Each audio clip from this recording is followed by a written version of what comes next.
तो वीर कुंवर सिंह यूनिवर्सिटी आरा का अपडेट मैं बता रहा हूँ। पार्ट 3 में जो है आपका एडमिशन होने लगा, अलग अलग कॉलेज में अलग अलग टाइमिंग या डेट पर एडमिशन हो रहा है। तो इस वीडियो में मैं आपको बताऊंगा कि इसके लिए आपको एडमिशन के लिए क्या क्या डॉक्यूमेंट चाहिए। इसको जो है पार्ट 3 का जो फॉर्म है ये तो 2020 से 23 वालों का है, लेकिन इसको जो है प्रमोटेड स्टूडेंट भी भर सकते हैं जो कि फेल हो गए हैं या किसी कारणवश उनका एग्जाम छूट गया है, वो भी भर सकते हैं। लेकिन उनको अपने कॉलेज में जाकर पता करना होगा कि उनका फॉर्म, जो प्रमोटेड स्टूडेंट है इनका फॉर्म कब भराएगा।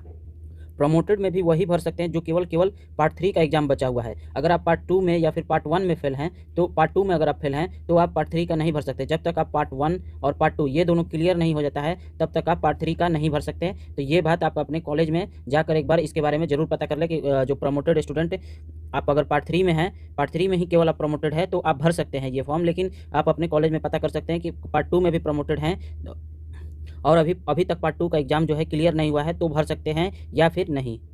तो चलिए अब मैं बता देता हूं कि पार्ट 3 में नामांकन के लिए ज़रूरी कागजात क्या क्या आपको तैयार रखना है। तो पहला जो कागजात है यहाँ पर देख सकते हैं, स्नातक पार्ट 1 पास रिजल्ट, जो पार्ट 1 में पास रिजल्ट है वो चाहिए। फिर पार्ट 2 में पास रिजल्ट ये भी चाहिए। फिर नीचे की तरफ आ जाते हैं तो यहाँ पर देख सकते हैं आपका रजिस्ट्रेशन कार्ड चाहिए। फिर पार्ट 1 पार्ट 2 का एडमिट कार्ड चाहिए। फिर आपका मोबाइल नंबर, फिर आपका यहाँ पर देख सकते हैं, फिर आपका यहाँ पर 2 फोटो, फिर रसीद का सबका जीरोक्स, यानी कि जितने हैं आपका आधार कार्ड का भी जीरोक्स चाहिए। अगर आप कास्ट सर्टिफिकेट से कराना हो तो कास्ट सर्टिफिकेट चाहिए। मान लीजिए किसी कास्ट से आपका कम पैसा लगता हो तो वो कास्ट सर्टिफिकेट आपको लगेगा। तो इतना कुछ जो है ये आपका जो कागजात जो है तैयार रखना है। और अपने कॉलेज में टाइम टू टाइम पता करते रहिएगा, अलग अलग कॉलेज में अलग अलग टाइम पर भी फॉर्म भरा जाता है।